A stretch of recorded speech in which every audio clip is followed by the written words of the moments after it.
잠언 16장 9절에서는 하나님은 이렇게 말씀을 하고 계십니다.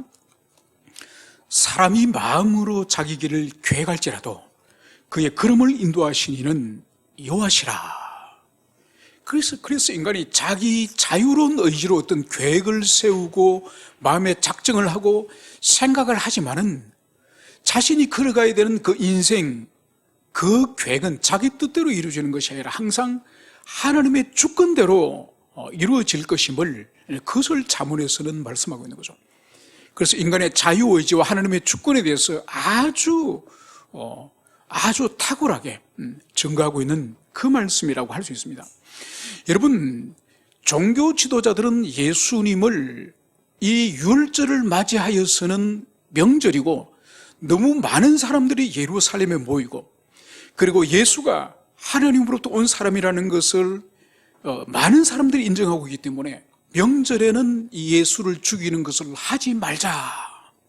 그래서 종교 지도자들은 주님을 제거하는 시점을 이 유월절이 아닌 다른 시점으로 이 사람들이 잡았음을 성경은 말씀하고 있습니다. 그런데 그들이 주님을 명절을 피하여서 죽이려고 했지만은 그것은 그들의 생각이지 하나님의 계획은 아닙니다. 바로 여기에 변수가 등장하니 바로 그 변수가 뭡니까? 가룟 유다가 우리 주님을 팔기로 작정하고 바로 이 종교 지도자를 찾아가서 내가 예수를 당신들에게 넘겨주겠습니다. 그러면서 이 종교 지도자들은 돈을 주기로 합의를 하고 이제 이 두 악인들이 이제 주님을 팔기로 합의를 이루면서 애당초에 이 종교 지도자들이 가졌던 계획들이 수정되면서 결국은 유월절에 우리 주님이 이제 십자가에 달리게 되는 그 방향으로 이제 물꼬가 트는 것을 볼 수 있습니다. 여러분, 주님은 이 땅에 살기 위해서 오신 분이 아니라 십자가에서 죽기 위해서 작정되신 분이시고 그것은 우리 주님이 일찍이 인식을 하셨습니다. 그래서 주님 당신은 유월절 어린 양, 하나님의 어린 양으로 죽으셔야 되기 때문에 주님께서는 그 겟세마네에서 기도하실 때도 아버지요, 이 잔을 할 수만 있거든 옮겨주십시오. 이렇게 기도하셨지만은 마지막에는 어떻게 하셨습니까? 아버지요, 내 원대로 마시고 아버지 뜻대로 이루어지기 원합니다. 그러면서 결국은 아버지의 작정, 아버지의 구속의 계획에 따라서 자신의 생명을 맡겨드린 것을 볼 수 있습니다. 이제 오늘 성경 53절에서는 그들이 예수를 걸고 대제사장에게로 가니 대제사장들과 장로들과 서기관들이 다 모이더라. 오늘 겟세마네에서 우리 주님을 이제 체포하여서 주님을 끌고 이제 대제사장에 가는 것을 볼 수 있습니다. 여러분, 이 마가복음에서는 상세하게 기술되지고 있지 않지만은 두 대제사장이 등장하지 않습니까? 안나스와 가야바가 등장합니다. 여러분, 원래 대제사장이라는 것은 종신직이에요. 그래서 첫 번째 대제사장이 아론이지 않습니까? 아론이 죽고 나서 그의 아들이 대제사장을 위임을 하지 않습니까? 그래서 한 사람이 대제사장으로 임명되면 평생 그 사역을 하다가 죽으면 그 아들 중에 한 사람이 또 승계를 하는 거죠. 그런데 안나스와 이 가야바는 아버지와 아들의 사이가 아니에요. 바로 장인어른과 사위예요. 그래서 이것은 또 혈통적으로 이 아론의 후손 가운데 혈통적으로 대제사장이 세워지는 것이 아니라 지금 우리 주님의 시대 때는 대제사장을 로마 당국이 임명합니다. 그래서 로마 당국이 안나스가 아직도 살아있는데 그 사위 가야바를 임명하는 거죠. 그래서 오늘 여기서 보면은 주님을 끌고 어디로 간다고요? 대제사장들과 장로들. 그러니까 대제사장이 원래는 율법에는 한 명인데 지금 안나스와 가야바 두 사람에게 우리 주님을 끌고 간 것을 볼 수 있습니다. 그리고 여기는 대제사장들만 있는 것이 아니라 장로들과 서기관들이 다 모이더라. 여러분, 주님이 지금 끌려간 이 시간은 대낮이 아니에요.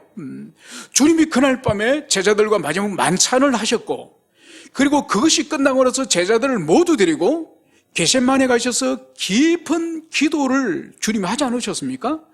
그 기도가 끝이 나고 나서 이 군사들이 와서 주님을 잡아간 거죠. 그리고 밤에 아주 깊은 시간에 주님이 지금 잡혀서 대제사장의 집으로 가는 것을 볼 수 있습니다. 그런데 사람들이, 이 사내들인 공의의원들이 다 모였다는 거예요. 이건 뭘 보여주는 거죠?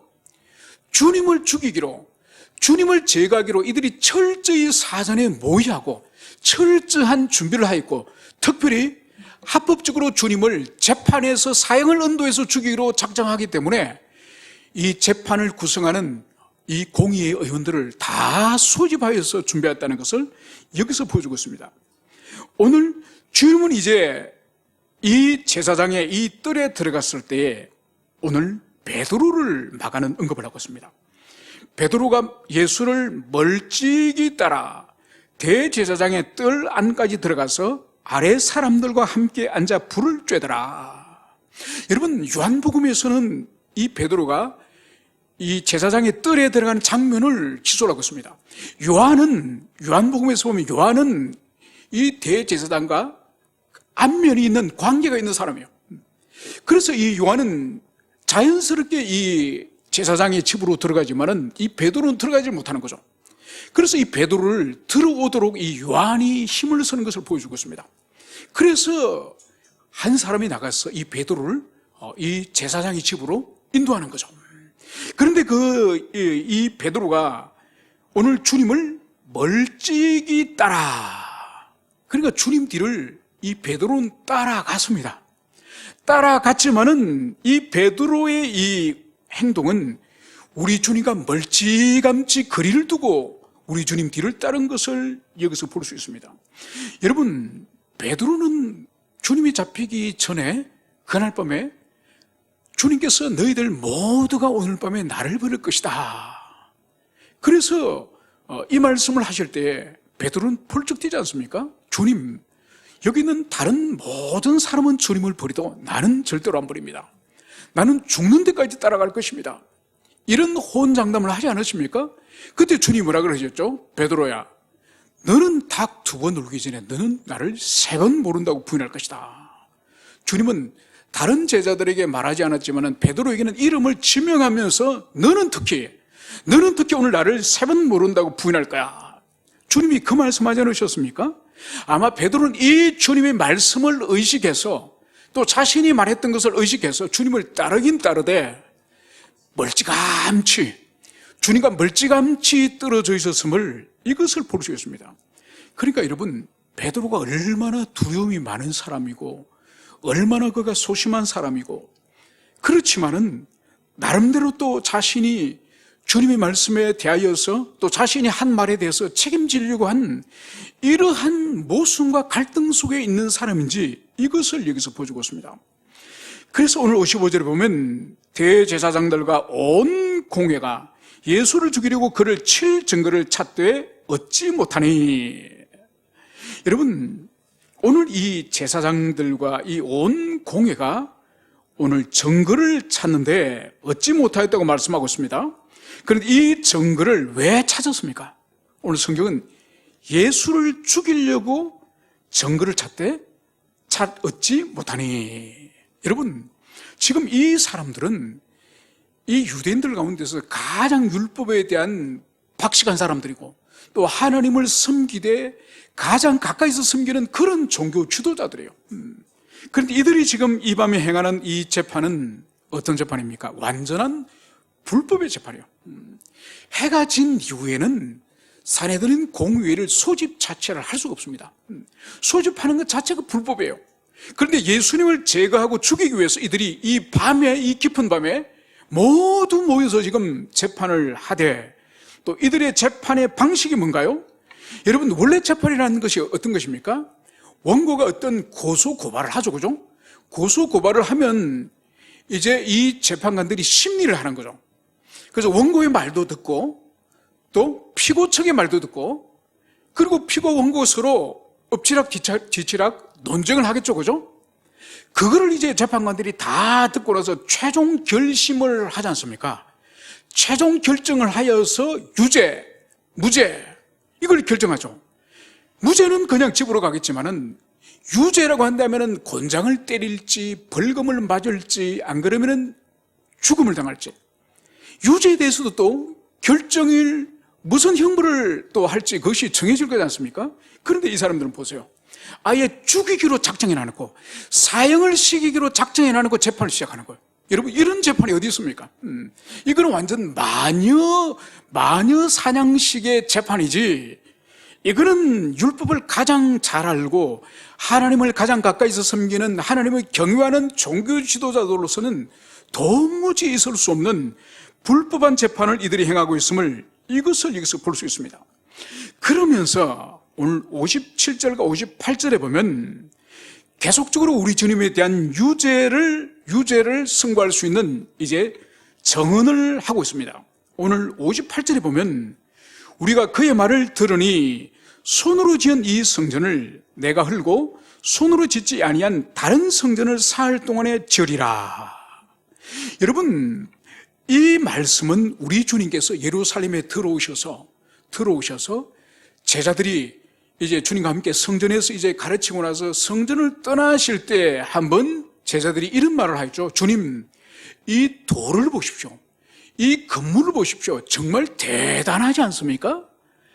제자들이 이 말을 했을 때 주님이 뭐라고 말씀하셨습니까? 바로 이 성전이 무너질 것이며 돌 위에 돌 하나도 남지 않을 것이다. 주님이 그 말씀을 하지 않으셨습니까? 여러분, 마가복음에서는 그렇게 말씀하셨지만은 오늘 이 거짓정은, 이 거짓정언의 이 말과 가장 유사한 말씀이 요한복음 2장 19절에서 주님이 정확하게 말씀하세요.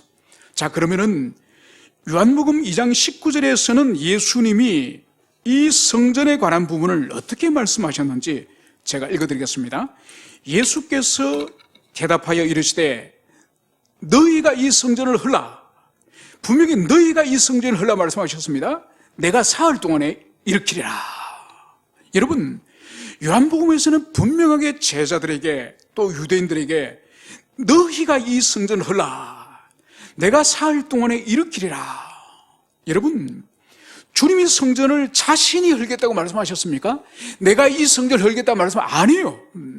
주님께서 유대인들을 향해서 너희들이 이 성전을 헐라. 그러면 내가 이 성전을 사흘 만에 다시 일으키겠다. 여러분, 이 말씀을 요한이 주님의 이 말씀을 인용을 해서 기록을 하고 난 이후에 이 말씀을 해설을 해요. 그러면서 어떻게 해설을 하느냐?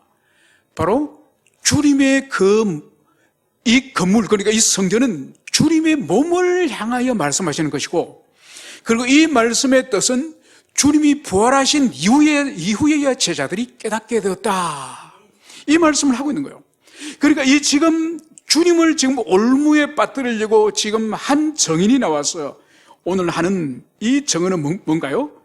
손으로 지은 이 성전을 내가 헐고, 바로 우리 주님이 이 46년 동안 이 헤롯이 지금 건축하고 있는 이 성전을 우리 주님이 내가 헐고, 그리고 손으로 짓지 아니한 다른 성전을 사흘 동안에 지으리라.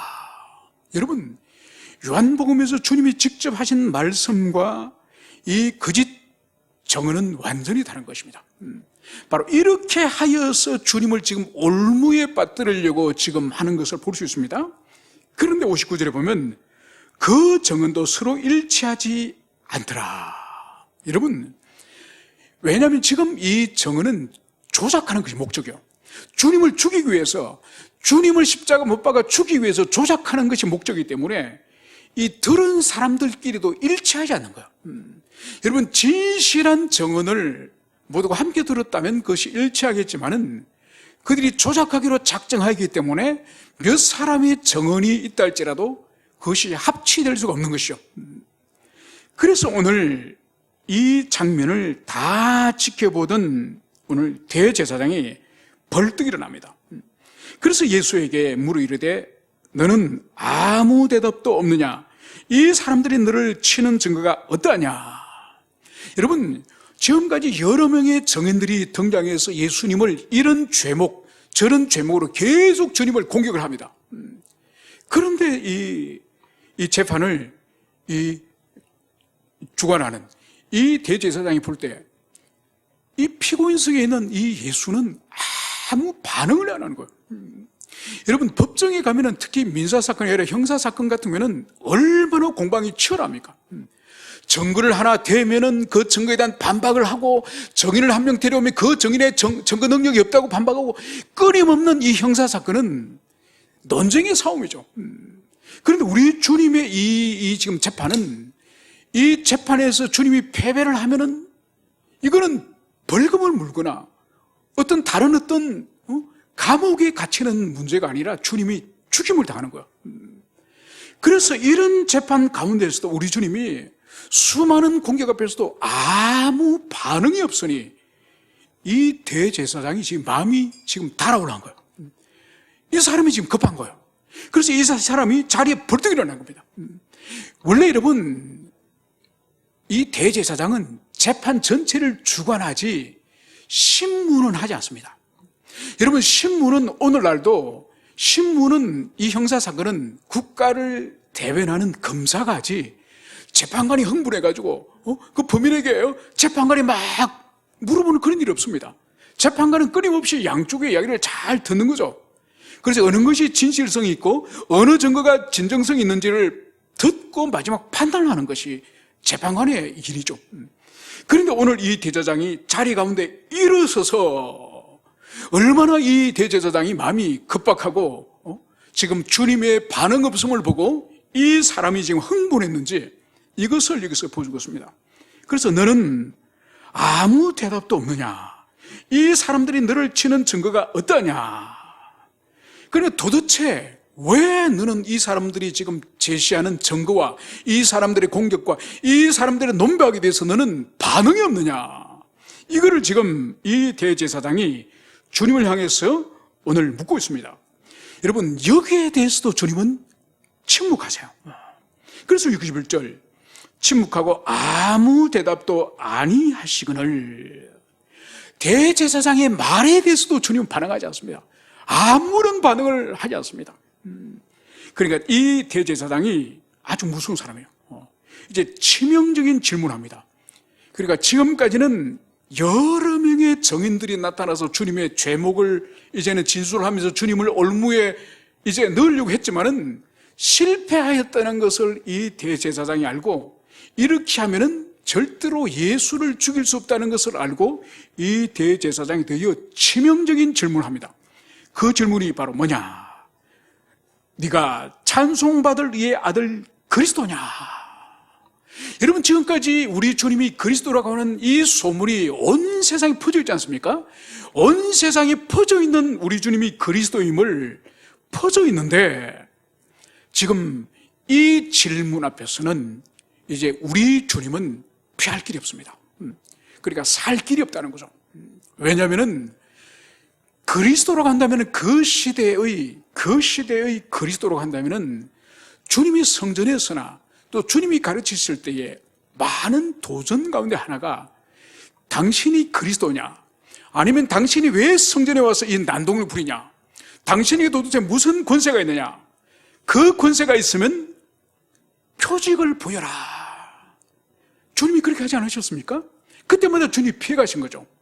세례 요한의 표적이 하늘로부터냐 땅으로냐 사람으로냐, 그러면서 그들이 답을 하지 못하니 주님이 자신의 권위의 이 근원에 대해서 주님이 피하셨거든요. 그런데 오늘 이 대제사장이 완전히 치명적인, 내가 찬송받으리 즉 성부 하나님 여호와 하나님의 아들이냐, 이 질문을 하는 것을 볼 수 있습니다. 여러분, 이 질문에 대해서는 만약 주님이 자기 생명을 살기를 원한다고 한다면, 나 메시아 아닙니다, 그리스도 아니에요 이러면 이 주님은 그냥 석방이 돼서 삽니다. 그런데 주님께서는 만약 자신이 메시아임을 시인하면 주님은 죽음을 피할 수 없는 거죠. 여러분, 그러나 주님은 진실하신 분이에요. 거짓을 말할 수 있는 분이 아닙니다. 그래서 오늘 주님은 이 대제사장의 질문에 대해서 어떻게 반응을 할까요? 62절, 예수께서 이르시되 내가 그리라. 여러분, 우리가 요한복음에서도 나는 선한 목자다, 나는 포도나무다, 나는 길이요 진리요 생명이다, 나는 하늘에서 내려온 떡이다, 이것이 출애굽기 3장에서 나는 스스로 있는 자다, 에고 에이미 문장이라고 말씀드렸죠. 바로 주님이 직접 여기서 내가 그니라, 에고 에이미를 말하는 것. 바로 여호와 하나님이 자신에 대해서 진술을 할 때에 에고 에이미를 쓰셨던 것을 우리 예수님이 정확하게 그 말씀을 진술하는 거예요. 그러면서 거기서 더 나아가서 주님이 더하여서 말씀하십니다. 인자가 권능자의 우편에 앉는 것과 하늘 구름을 타고 오는 것을 너희가 보리라. 여러분, 주님은 자기 자신이 신적 존재임을 에고 에이미를 통해서 드러내신 거에 쓰다가 더하여서 이제 우리 주님이 권능자, 즉 성부 하나님 우편에 앉는 것과 이제 하늘 구름을 타고 다시 재림하실 것을 너희들이 보게 될 것이다. 이 말씀을 하시는 거예요. 그러니까 이제는 너희들이 나를 죽이겠지만 나는 살아서 부활할 것이고 하늘로 올라가서 성천하에서 성부 하나님 우편, 즉 이것은 성부 하나님과 신적 본질과 권세와 영광에서 동등한 존재임을 말씀하는 겁니다. 그리고 주님은 때가 되면 하늘 구름을 타고 이 땅에 내려와서 재림하여서 이제 너희들이 지금은 나를 심판하고 나를 재판하지만은 그때는 내가 너희들을 심판할 것이다. 이 말씀을 주님이 여기서 하는 거죠. 여러분, 이것은 지금까지 우리 주님이 한 번도 진술하지 않으셨고 한 번도 자기 자신을 메시아임을 적극적으로 드러내지 않으셨고 오히려 사람들에게 표적과 기적을 행하실 때는 항상 어떤 당부를 하셨죠? 사람들에게 알리지 마라. 사람들에게 일러지 마라. 이것을 내가 다시 살아날 때까지는 사람들에게 알리지 마라. 여러분, 철저히 주님이 감추셨어요. 그랬다고 한다면 이제는 드디어 내가 그니라. 그리고 인자가 이제는 구름을 타고 오는 것을 너희들이 볼 것이다. 하나님 우편에 앉아있는 것을 너희들이 볼 것이다. 여러분, 이 무시무시한 말씀을 이제 이들이 하는 것을 볼 수 있습니다. 여러분, 이 선명한 진리가 어디 있습니까? 그리스도의 신성에 대해서 이렇게 완벽한 진술이 어디 있습니까? 그러나 이들은 믿음이 아무도 없습니다. 참남 믿음이 있었다고 한다면 예수님이 이렇게 진술하면 할렐루야, 아멘 이렇게 하면서 주님의 말씀을 받지 않겠습니까? 그런데 이 대제사장이 하는 행동을 보십시오. 자기 옷을 찢으며 이르되 우리가 어찌 더 정인을 요구하려. 그런 신성 모독하는 말을 너희가 들었노라. 너희는 어떻게 생각하느냐 하니 그들이 다 예수를 사형에 해당하는 자로 정죄하고. 여러분, 대제사장은 자기 이 제사장의 의복을 이 에봇을 찢어버렸습니다. 여러분, 옷을 찢는 것은 극도의 분노, 극도의 슬픔 이런 의미지 않습니까? 지금 이 대제사장은 우리 예수님이 신성 모독, 참남한 죄를 저질렀다고 생각하기 때문에 이제 옷을 찢고 이제 더 이상 정은이 더 이상 이 재판이 필요 없다는 거죠. 지금 한 말로도 충분히 신성모독이요 참남죄이기 때문에 예수는 사형에 해당된다고 지금 말하면서 주변에 있는 동료 의원들에게 이 예수를 너희들이 어떻게 생각하느냐. 그러니까 모든 사람들이 사형에 해당됩니다. 이런 말을 하였다는 것을 볼 수 있습니다. 그러면서 이제 어떤 일이 벌어지냐.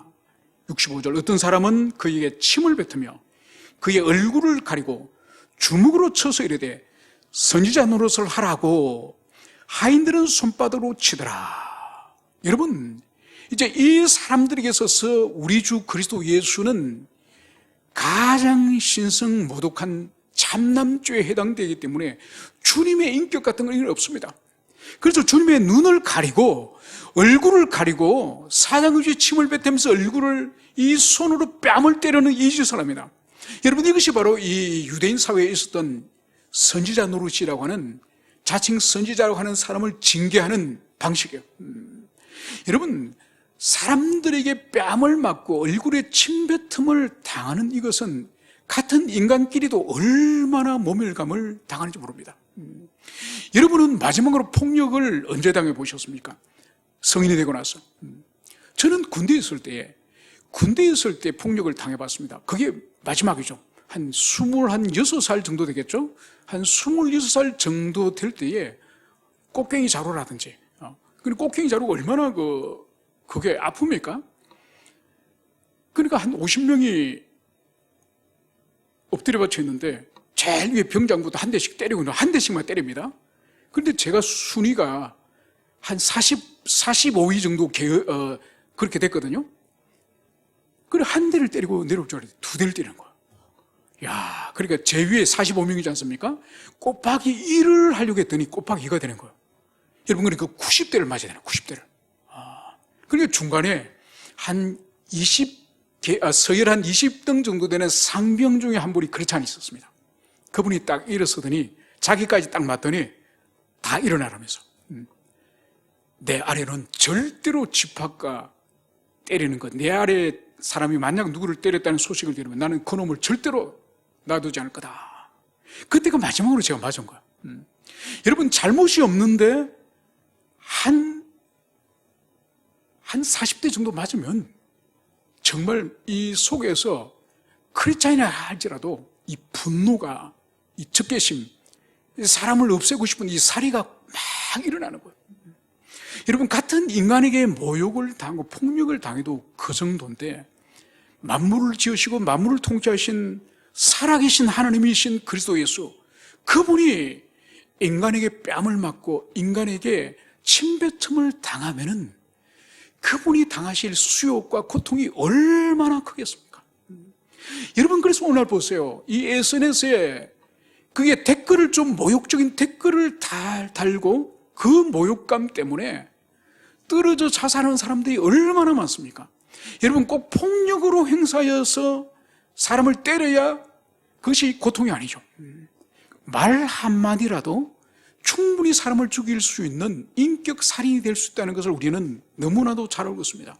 바로 주님은 이 겟세마네에서 이미 피를 흘리시는 기도를 하셨고, 오늘 여기서 주님은 또다시 이 제사장의 법정에서 또다시 인격 살인을 당하셨습니다. 그러면서도 주님은 아무런 저항이나 반항을 하지 않고 온전히 그것을 다 감당하신 것을 여기서 볼 수 있습니다. 여러분, 이사야 말씀에서 주님께서는 바로 도살장에 끌려가는 양이 잠잠히 그 죽음을 맞이하는 것처럼 우리 주님께서 이 제사장들의 종들이 행사하는 이 폭력 앞에 양들이 잠잠히 죽어가듯이 우리 주님께서 이 폭력을 그대로 감당하고 있다는 이것을 여기서 볼 수 있습니다.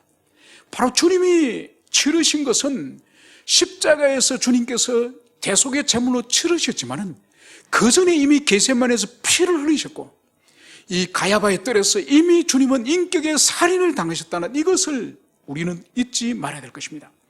그러면서 오늘 장면은 오늘 제사장의 아랫뜰에 있는 베드로를 향해서 오늘 성경은 진술하고 있습니다. 오늘 이 아랫뜰에서 불을 쬐고 있는 이 베드로를 향해서 제사장 집의 여종 하나가 다가갑니다. 그래서 베드로를 향해서 오늘 너도 나사렛 예수와 함께 있어도다. 아마 이 여종은 우리 주님과 또 제자들을 분명히 본 경험이 있을 것입니다.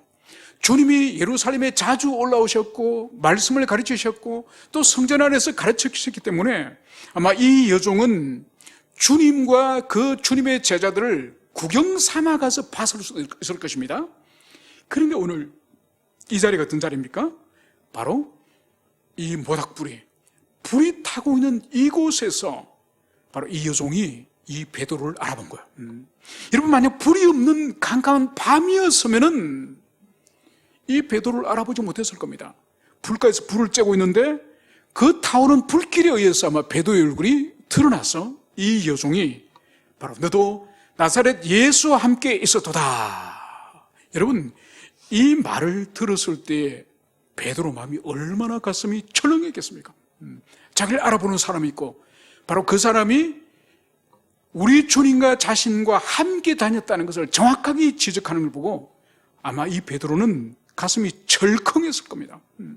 바로 여기에 대해서 오늘 68절에서는 베드로가 부인하여 이르되 나는 네가 말하는 것이 무슨 말인지 알지도 못하고 깨닫지도 못하겠노라. 오늘 베드로는 시침일 때입니다. 여종에게 네가 지금 말하는 건 무슨 말인지 모르겠어. 전혀 말하는 것을 내가 알아들을 수 없어. 여러분, 계집종이 누군가요? 여러분, 이 계집종은, 이 여성은 여러분 예수님 시대 때 정의로서 인정도 하지 않습니다. 여러분 보십시오. 지금 이 베드로는 정인으로서의 그러한 지위를 허락하지도 않는 이 계집종, 이 계집종의 말에 이 베드로는 가슴이 철컥 내란다면서 바로 그 자리에서 주님을 모른다고 첫 번째 부인을 하게 됩니다. 그러면서 이 사람이 어떻게 하느냐, 베드로가 어떻게 하느냐, 앞뜰로 나갈세. 아래 뜰에 있다가 지금 앞뜰로 지금 이동을 합니다. 그 자리에 자기를 알아보는 사람이 있으니까 이동을 하는 거예요.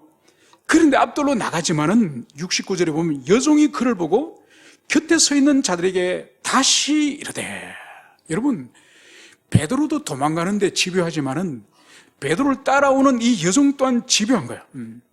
곁에 서 있는 자들에게, 이제 주변의 사람들에게 베드로에게 또다시 말하는 거예요. 이 사람은 그 도당이라. 바로 이 사람은 예수와 같은 패거리다, 이런 뜻이죠. 두 번째, 이제 이 베드로를 또 구석으로 몰아넣는 것을 볼 수 있습니다. 드디어 70절 또 부인하더라. 드디어 이제 두 번째 부인했습니다. 조금 후에 곁에 서 있는 사람들이 다시 베드로에게 말하되, 너도 갈릴리 사람이니 참으로 그 도당이라. 이제 옆에 있는 사람들이 이제 모두 베드로를 향해서 너도 갈릴리 사람으로서 예수의 도당이다, 이 말을 하는 것을 볼 수 있습니다.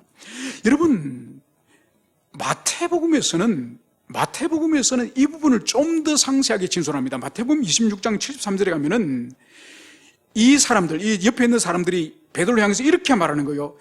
네 목소리가 너를 표명한다. 여러분, 여기 있는 이 예루살렘에 있는 제사장들의 종들은 예루살렘 사투리를 쓰겠죠, 그죠? 오늘날 서울 말씨가 따로 있는 것처럼. 그리고 이 갈릴리에서 온 이 사람은 갈릴리 방은 갈릴리 사투리를 쓰는 거야.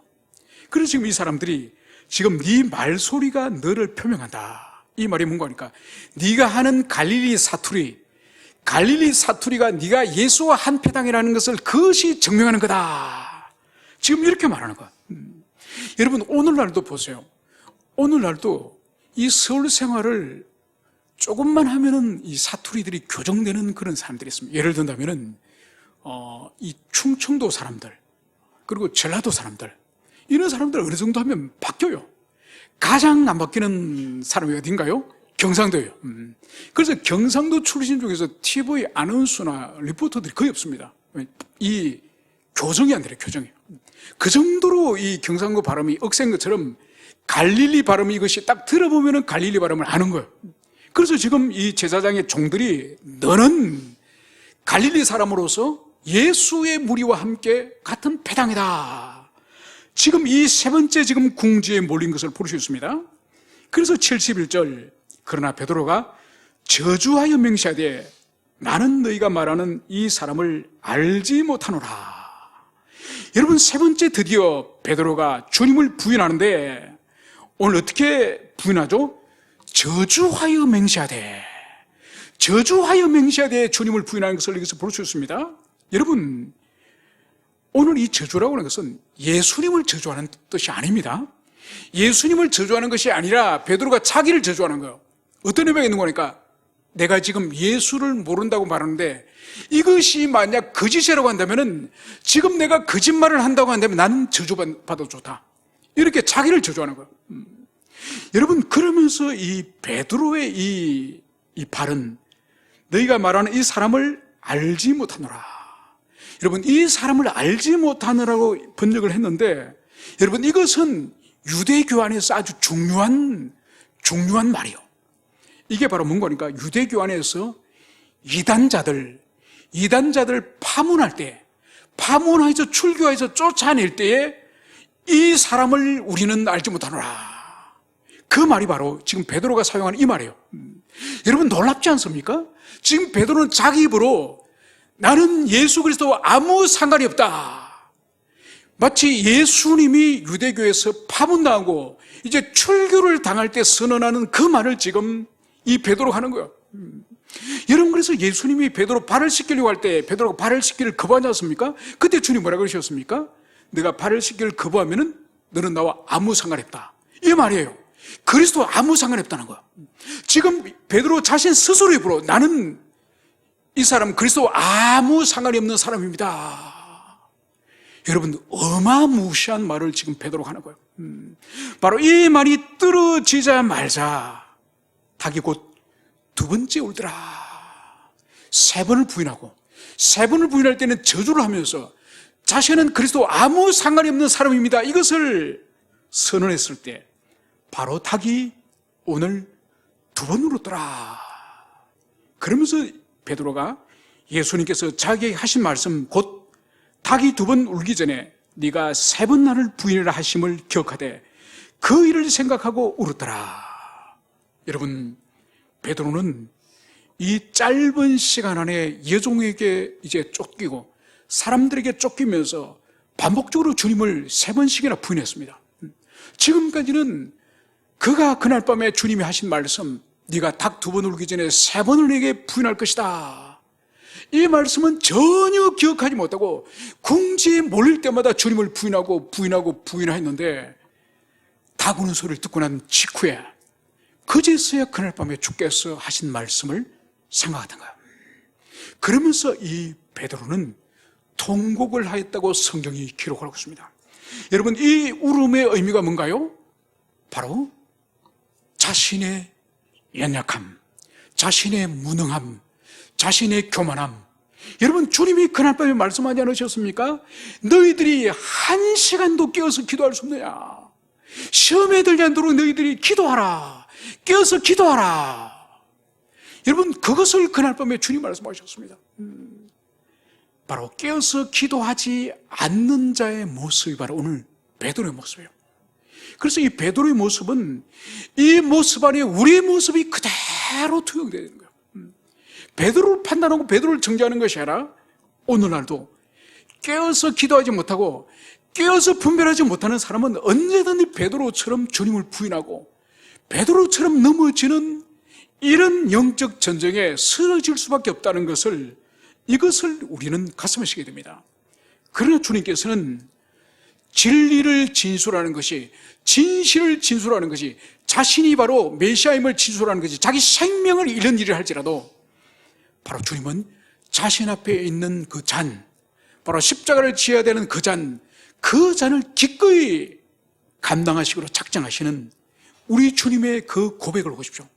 주님은 고난과 십자가 죽음을 피하지 않고 그거 마주쳤다고 한다면 베드로는 그 고난과 죽음이 두려워서 거짓된 진술을 하였다는 것을 볼 수 있습니다. 바로 이 대립적인 이 모습은 오늘날도 계속적으로 우리가 어느 길을 선택할 것인가, 누구를 따를 것인가, 이 문제가 지금도 계속적으로 우리에게 있다는 것을 우리가 기억하시고, 우리가 진실을 진술하면서 어떠한 고난과 환난을 당한다 할지라도 그를 감당하는 모든 교우들이 되시기를 축원합니다. 함께 우리 기도하시겠습니다.